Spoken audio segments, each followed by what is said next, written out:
We are at Sanchi, the impressive structure first built by the Emperor Ashoka in the 3rd century BCE. Around the time this was first constructed, a truly remarkable event took place, which is not known by many, nor is it taught in schools. The unfortunate legacy of the colonial past has led to remarkable history of Bharat being wiped out of our collective consciousness. A narrative was built that the ancient Indian rulers never looked beyond the subcontinent to conquer land. This video is about one such conquest by a remarkable person who braved difficult weather and terrain and conquered land beyond the subcontinent. His story, alas, has been lost to generations and buried under the sands of time. It is time we let our current generation learn about this remarkable man whose story is filled with bravery, persistence against all odds, unquestionable obedience to his father, and a tragic end to a glorious life. Come along, join me in this journey where we will learn about the conquest, the route taken by his army, and the battle he fought. We will compare the route he took with the present-day landmarks and learn about this forgotten figure of Bharat's ancient history.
Myth.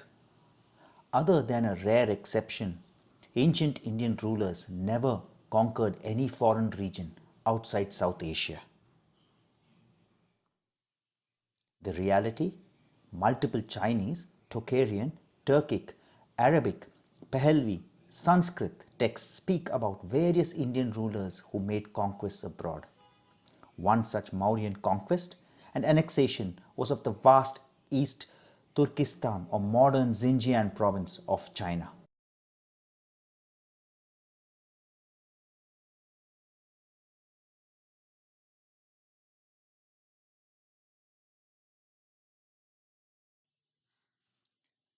Our story takes place during the era of the mighty Mauryans. The Mauryan dynasty ruled Bharatvarsha from 322 to 180 BCE, with the zenith of the empire being from 322 BCE to 232 BCE. The founder of the empire was Chandragupta Maurya, who ascended the throne in 322 BCE. He was helped to the throne and guided in his rule by the wily Chanukya or Kautilya. He is the author of the masterwork Arthashastra, the pioneering work on statecraft in all its aspects. This book is still relevant even to this day. He was followed by Bindusara from 297 BCE, who expanded the empire further. And he was followed by Ashoka, his son, who is known to the world as Ashoka the Great, and historians interpret his life in various ways. What is interesting to note is that Chandragupta followed Jainism, Bindusara was an Ajivika, and Ashoka a Buddhist, who till his very last days spent all his energies spreading Buddhism all over the world. This shows that people were free to choose the religion of their choice, and they were free thinkers. Ashoka was followed in 232 BCE by Dasharatha, and he was followed by Sampriti in 234 BCE. After Ashoka, the Mauryan Empire gradually disintegrated. This video is not about any of the great Mauryan empires, but about a bright, brave and righteous prince called Kunala, one of the sons of Ashoka. His story is like any motion picture story. Kunala was the son of the great emperor Ashoka and his wife Padmavati. Kunala, since birth, had beautiful eyes which was compared to the mesmerizing eyes of a Himalayan bird called Kunala, which was probably the painted snipes. Hence, he was named Kunala. Kunala also meant one who sees beauty in everything and one who has beautiful eyes.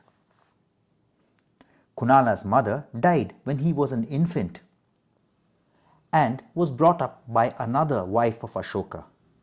He was righteous in conduct, obedient as a son, handsome, brave and well versed in the arts. Sanskrit texts describe him as a perfect man. He was given the title Dharma Vivardhana, or the one who expands Dharma. He was a gifted musician and was proficient in the veena. Ashoka Vadana described he had a strong bond with his father, Ashoka, and was considered his favorite son and was tipped to be the successor to the mighty Mauryan Empire. He was the viceroy of Takshashila.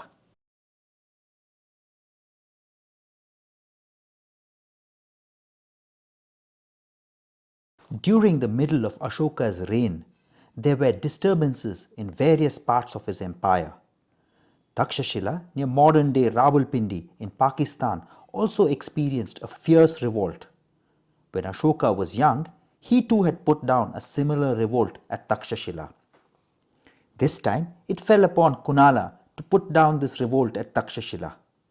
All sources, Indian, Chinese, Tibetan and Tocharian, indicate that he was very successful in putting down the rebellion at Takshashila.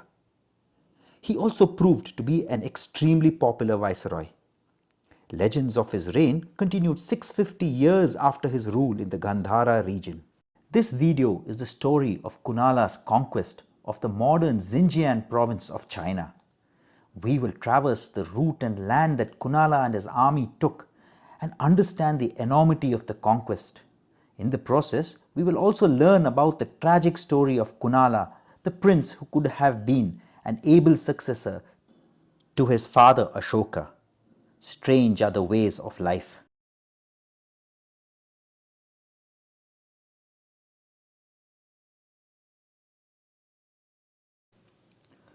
By the middle of Ashoka's reign, he had conquered most of the current-day India, west up to the current-day Afghanistan, east up to Orissa, and south up to Karnataka. Historians often debate on the exact nature of the Mauryan administrative apparatus, but most agree that beside the capital city of Pataliputra, there were 4 regional capitals of importance. Takshashila for the northwestern part of the empire, Toshali in modern Orissa for the eastern part of the empire, Ujjaini in modern Madhya Pradesh for the central and western parts of the subcontinent, and Suvarnagiri in modern-day Karnataka for the southern parts of the empire. Kunala was the viceroy of the northwestern regions. He saw this both as a challenge and as an opportunity to cement his ambitions to future leadership of the empire. The protagonists of the story are Kunala, son of Ashoka, about whom we just learnt, and the Sakas. Let us learn more about the Sakas. The Sakas were Caucasian by race and Iranian by speech. They belonged to the Scythian nation which was spread across Eurasia. In late 3rd century BCE, their main settlement was around modern Kazakhstan in the Isai-Kurgan region. The Sakas were feared and they were militarily strong. Their strength was their swift cavalry. Their archers rode horses which shot composite bows, bound by fastened saddles and harnesses. Their strength was their ability to shoot 360 degrees on fast-moving steppe horse. The horses were hardy and could forage even in deep snow, making Sakas attack enemies even during an inhospitable climate. Let us have a brief look at the structure of the defense forces during the Mauryan period. The army was led by a commander-in-chief. Below him was the Senapati, or the chief of defense. Below him were the chief commanders. Under him there were divisional commanders. There were 4 wings or arms under the chief commanders: the chariot corps, the elephant corps, the cavalry and the infantry. Together they were called the Chaduranga. They were deployed in the battlefield in formations or vyuha. Viewers can immediately see the similarity of the structure to the modern day game of chess.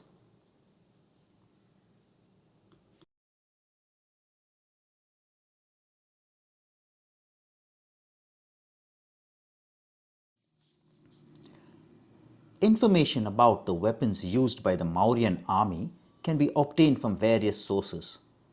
The south gate of the Sanchi Stupa has engravings of the weapons used by the soldiers. You can see bows, arrows, spears, shields, horses and elephants. The other sources are from the Arthashastra and the Dhanurveda Samhita. The Arthashastra, which is said to have been written by Chanukya or Kautilya, was written during the time of Chandragupta Maurya, grandfather of Ashoka. It gives details of the weapons of that time and hence can be reasonable to assume that similar weapons were also used during Ashoka's times.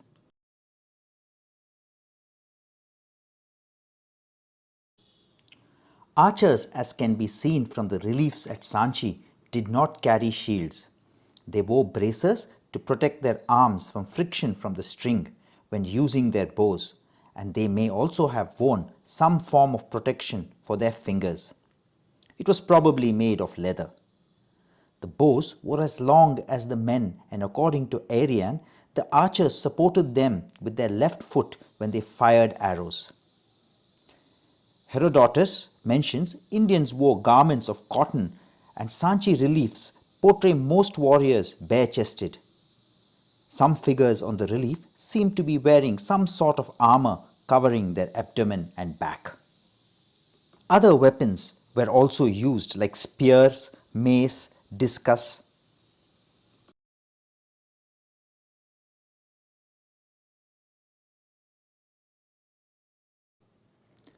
The war machines used during wars at that time were both fixed machines and mobile machines. Some of the fixed machines were Sarvotobhadra, a machine like a cart for throwing stones; Jamadagnya, a machine to shoot arrows;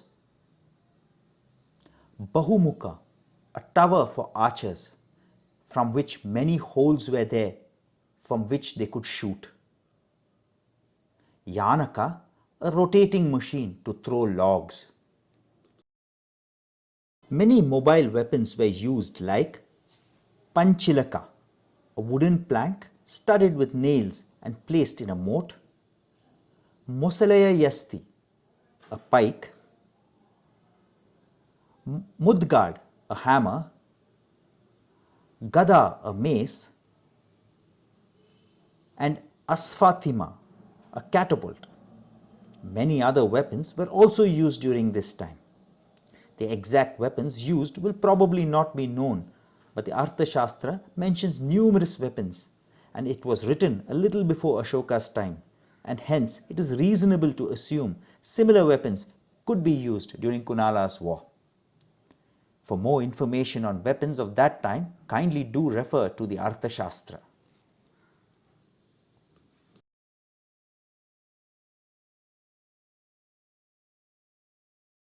two types of bows were used. One was Yagika, which was mainly used for practice, and Yuddhachapa was the bow for fighting. The best bow measured 5.5 cubits, which was equivalent to 8.25 feet. Bows could be made out of palmyra, bamboo, wood, bone, or horn. The strings were made out of silken thread, which was twisted to the thickness of the little finger, and its length was equal to that of the bow. Other material that could be used were sinews or tendons of deer, buffalo, or bull.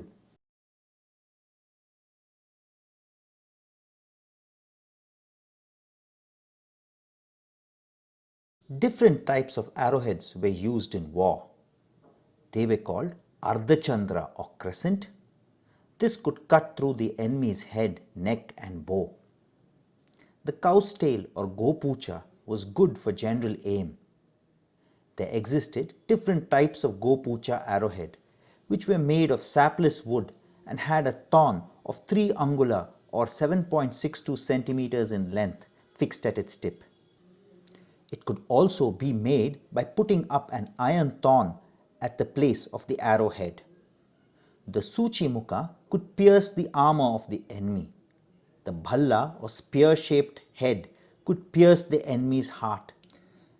The Dvibala was used for entangling the enemy's arrow. The arrowheads at times were poisoned with the root of the white reed plant, and it was fatal to the enemy. The technique of applying poison on the arrowhead is called Phalayapayanam. The weapons used during ancient India could be lethal.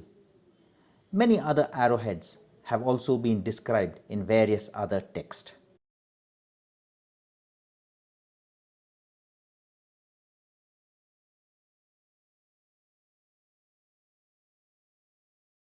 The Mauryan army was the largest contemporary standing army of the world.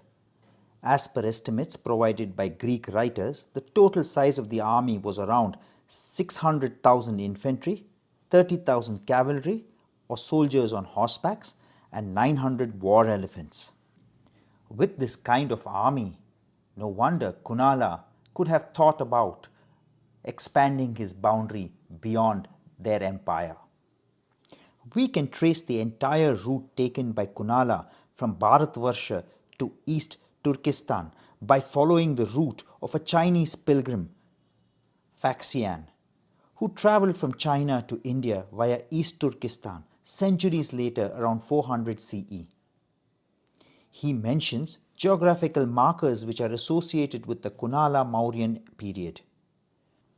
He also passes by the same parts of Turkestan where local traditions associate with Kunala's expedition. Let us have a closer look at the route Kunala took centuries ago by using modern maps, and let us understand the arduous journey he took to fulfill his ambition.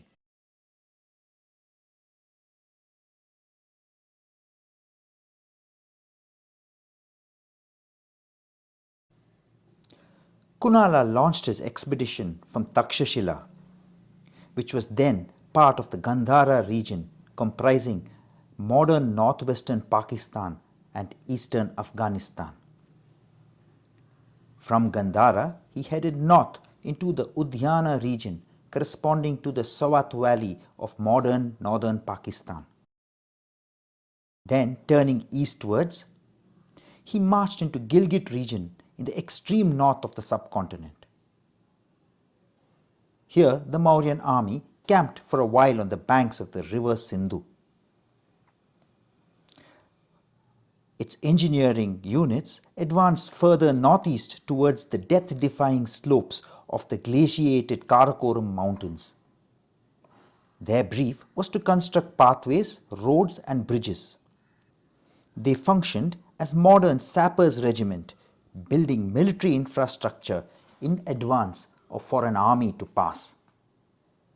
They were given a virtually impossible task by Kunala to conquer the world's highest mountains, the Pamir Karakoram Himalayan ranges.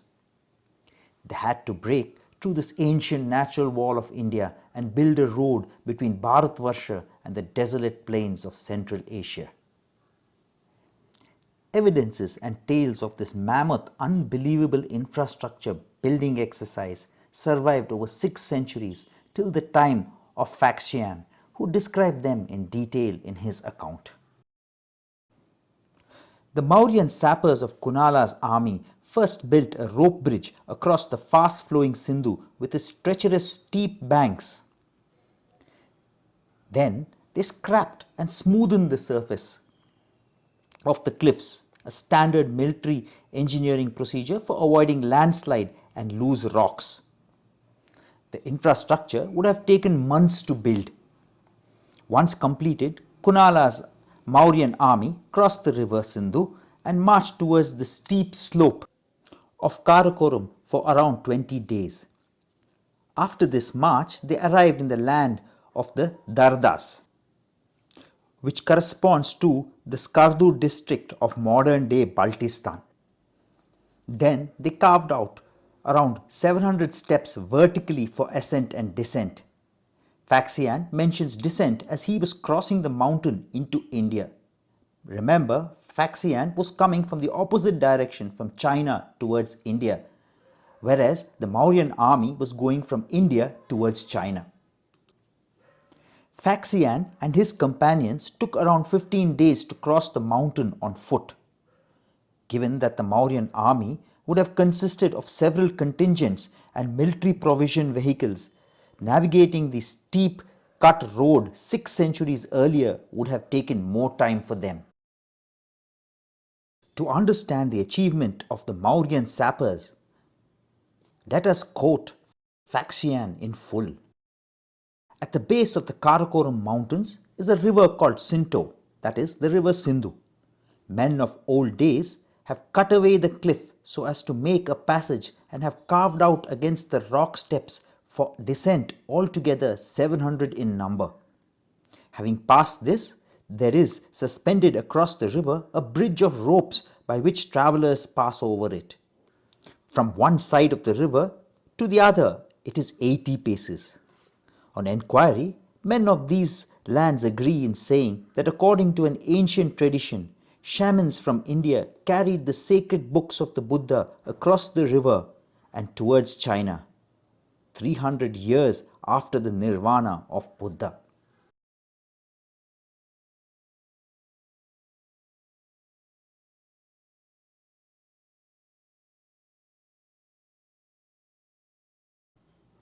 From here, when the season became right, the Mauryan army marched northwards towards Turkestan through the heart of the Pamir-Karakoram mountain axis.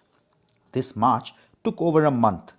Lack of oxygen, hallucination of flying dragons and mythical beasts due to high altitude related ailments, cold, slippery snow-covered slopes and barren cold desert were encountered by the Mauryan warriors. Faxian describes, in the Pamir Karakoram, there is snow both in winter and summer. Moreover, there are poisonous dragons who, when evil purposedly spit poison, winds, rain, snow, drifting sand and gravel stones. Not one of the 10,000 meeting these calamities escape. Passing via the Kunjira Pass, in the northmost extremity of the subcontinent, they finally descended into Central Asia. To understand the challenge that the Mauryan army had to face, let us first understand the topography. The Karakoram region consists of the world's largest concentration of mountain peaks over 8,000 meters or 26,400 feet high. The highest peak here, called today as K2, is the world's second highest mountain after Mount Everest. It is infamous in international mountaineering community even today as the most treacherous and difficult mountain to climb. The world's highest battlefield, the Siachen Glacier, where the Indian troops are deployed today at altitudes of up to 20,500 feet, is part of this region. Here the weather takes more lives of soldiers than actual combat. The Pamir-Karakoram axis, which Kunala aspired to cross, even today has the world's largest glaciers outside the polar region. Large parts of the treacherous slopes are permanently covered in snow. In the Skardu Dras belt within this region are amongst the coldest places on earth outside the poles. Temperature as low as minus 50 degrees Celsius have been recorded here. Even in the 21st century, the Pamir-Karakoram axis is considered to be the world's most inhospitable terrain to survive. Leave alone lead a military expedition across. Lack of oxygen, high altitude sickness, rarefied air, extreme cold, direct exposure to high intensity solar UV rays are the enemies people have to survive.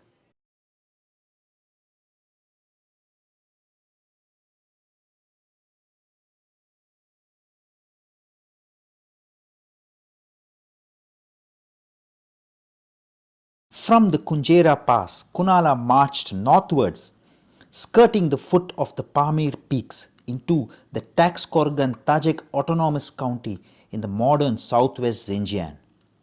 After marching across the Tashkurgan Valley, the army finally reached a site between a high mountain peak and the Yarkand River. Here, the Mauryan army camped for a considerable period to acclimatize with the new environment.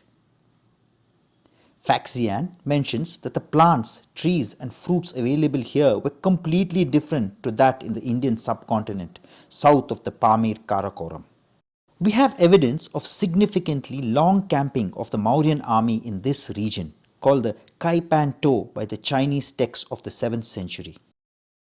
Chinese travelers have mentioned a stupa being built in this place by Ashoka Raja. This shows that the Mauryan army probably camped in this area for a long time.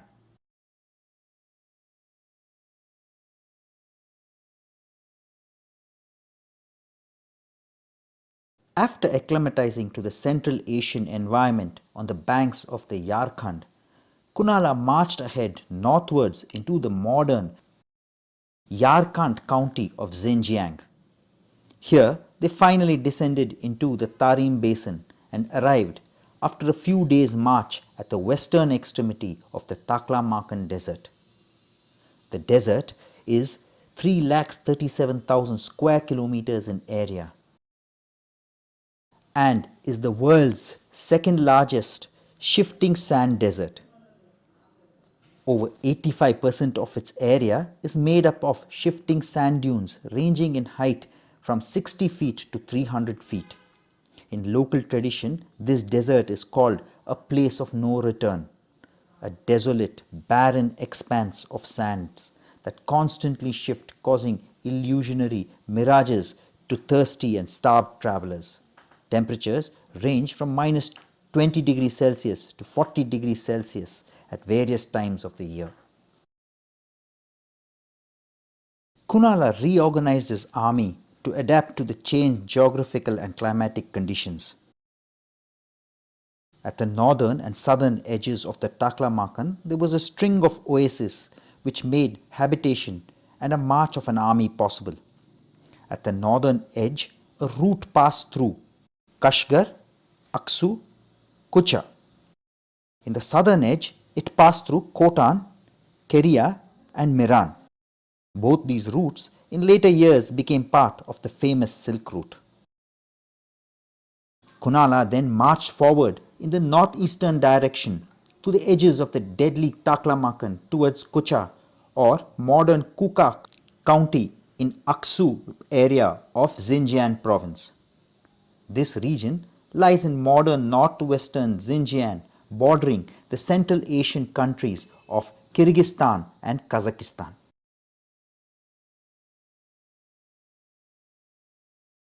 The total march across the Tarim plains was for around 500 kilometers. It was here that the greatest military challenge presented itself to the Mauryan army. Archaeological remains show us that around this time the region around Kucha had settlements of a fierce nomadic steppe tribes called the Sakas. The Mauryan army defeated the Saka settlements in Kucha and carried his offensive directly into the Scythian heartlands towards the Isaik Kurgan, decimating the Sakas in their hinterland. We can only speculate about the details of the battles, but we are sure of the results. An ancient Chinese account mentions Kucha being given to Kunala by Ashoka as a reward for this victory. Kunala also chose a strategic spot for his coronation, and Xuanzang mentions a hill in this area was called Kushtana. So great was this victory that this event was remembered even 800 years after his coronation and formed part of popular legends in Central Asia. It is said that Kunala lived in this area for around 10 years and then returned to India. Kunala is said to have returned to Takshashila at around 235 BCE. He and his wife, Kanchanamala, were blessed with a son called Sampriti. The story goes that Ashoka's wife, Tisya Rakshita, the stepmother of Kunala, for her own personal reasons, was not fond of Kunala. She plotted to harm Kunala. She modified a letter under the seal of Ashoka and falsely demanded that Kunala should offer his eyesight to the Emperor Ashoka as a show of obedience. It is said that, in spite of being devastated, Kunala ordered that he be blinded. This act took away any chance of him being Ashoka's successor. He plunged into depression and returned to Pataliputra. When Ashoka learnt about the misery of his son, he was enraged and apparently punished his wife, Tisya Rakshita, for the treachery. After Ashoka's death, his son and stepbrother of Kunala, Dasharatha, became the king. He ruled for 8 years. He was followed by Kunala's son, Samprati, who ruled for 9 years.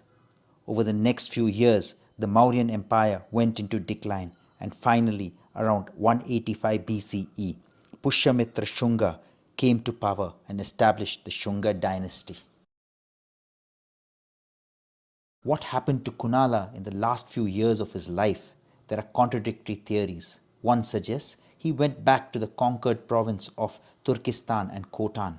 One theory suggests he spent his last years in the present-day Indo-Nepal border of Mithila region and spent his last days in a village called Kunauli or Kunalgram. Thus ended the life of Kunala, the one with beautiful eyes, one of the first ruler of Bharat who conquered a territory way beyond the borders of Bharatvarsha. This tale of success and tragedy has been made into an Indian movie, Veer Kunala, in 1941.